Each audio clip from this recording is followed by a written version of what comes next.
warahmatullahi wabarakatuh. Halo. Salam sejahtera bagi kita semua yang hadir pada pertemuan kali ini.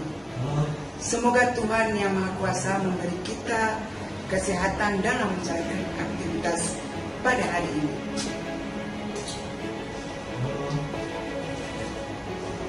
Pada pertemuan kali ini, kita akan membahas tentang pertumbuhan ekonomi, khusus ekonomi kelas 11. Nah, kompetensi dasar yang hendak kita capai pada pertemuan kali ini adalah KD 32, yaitu menganalisis konsep pertumbuhan ekonomi dan pembangunan ekonomi serta permasalahan dan cara mengatasinya. Kemudian untuk KD 42 tentang keterampilan, menyajikan hasil temuan permasalahan pertumbuhan ekonomi dan pembangunan ekonomi serta cara mengatasinya. Adik-adik, pada awal pembangunan ekonomi suatu negara, umumnya perencanaan pembangunan berorientasi pada masalah pertumbuhan. Hal ini bertujuan untuk pembentukan modal yang memang dibutuhkan dalam pembangunan agar proses pembangunan berjalan lebih cepat dan mencapai tujuan yang diharapkan. Dengan demikian, terdapat perbedaan antara pembangunan ekonomi dan pertumbuhan ekonomi, walaupun pada keduanya terdapat kaitan yang erat. Pertumbuhan ekonomi adalah proses kondisi perekonomian suatu negara secara berkesinambungan menuju keadaan yang lebih baik selama periode tertentu.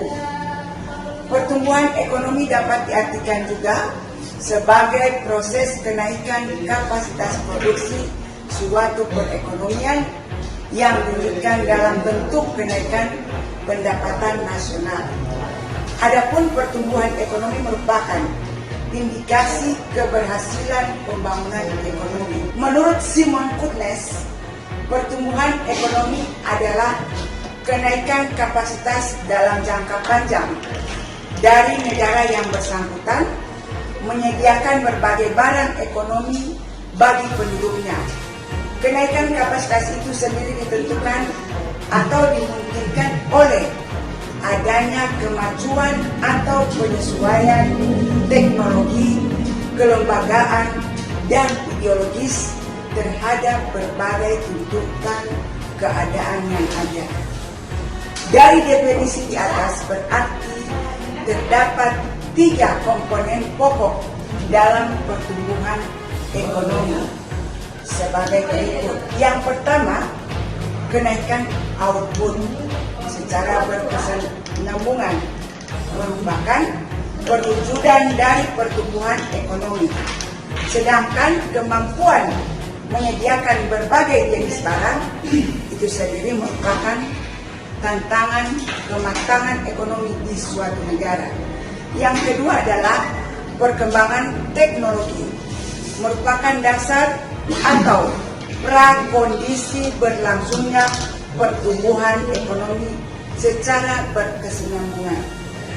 Untuk mewujudkan potensi pertumbuhan yang terkandung di dalam teknologi baru, perlu diadakan serangkaian penyesuaian kelembagaan, sikap, dan ideologi. Inovasi dalam bidang ekonomi dalam rangka mempertahankan dan mempertinggi hasil pembangunan yang telah dicapai. Pertumbuhan ekonomi dipengaruhi oleh banyak hal. Yang pertama adalah barang modal. Barang modal adalah berbagai jenis barang yang dipakai untuk memproduksi output barang dan jasa. Misalnya mesin, peralatan, pertukangan, dan sebagainya. Yang kedua adalah teknologi. Selain barang dan modal, teknologi juga berpengaruh dalam pertumbuhan ekonomi. Kemajuan ekonomi di berbagai negara terutama ditimbulkan oleh kemajuan teknologi.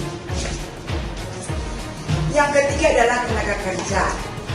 Hingga saat ini, khususnya di negara sedang berkembang, tenaga kerja masih menggunakan faktor produksi yang dominan.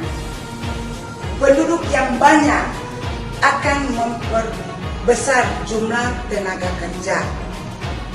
Penambahan tenaga kerja memungkinkan suatu negara itu menambah jumlah produksi. Dengan demikian akan berpengaruh pada suatu negara. Sumber daya alam.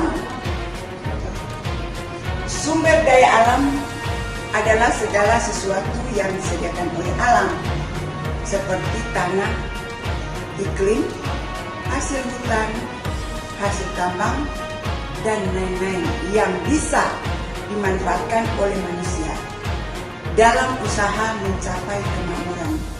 Sumber daya alam akan bisa mempermudah usaha untuk membangun perekonomian suatu negara. Manajemen. Perekonomian dalam suatu negara akan berkembang pesat jika kelola dengan baik. Sistem pengelolaan inilah yang dinamakan manajemen, seperti halnya bangsa Indonesia mempunyai potensi sumber daya alam yang beragam, yang melimpah, serta jumlah penduduk yang sangat besar. Jika potensi yang akan dikelola dengan baik, maka bisa mendorong pertumbuhan ekonomi. Kewirausahaan. Kewirausahaan adalah seorang yang dapat dan berani untuk mengambil resiko dalam melakukan suatu usaha guna mendapatkan keuntungan. Peranan wirausahaan adalah memajukan perekonomian suatu negara dan sudah terbukti dari masa ke masa. Wirausahaan dalam melakukan investasi akan memperluas kesempatan kerja, meningkatkan output nasional, dan untuk meningkatkan penerimaan negara berupa pajak.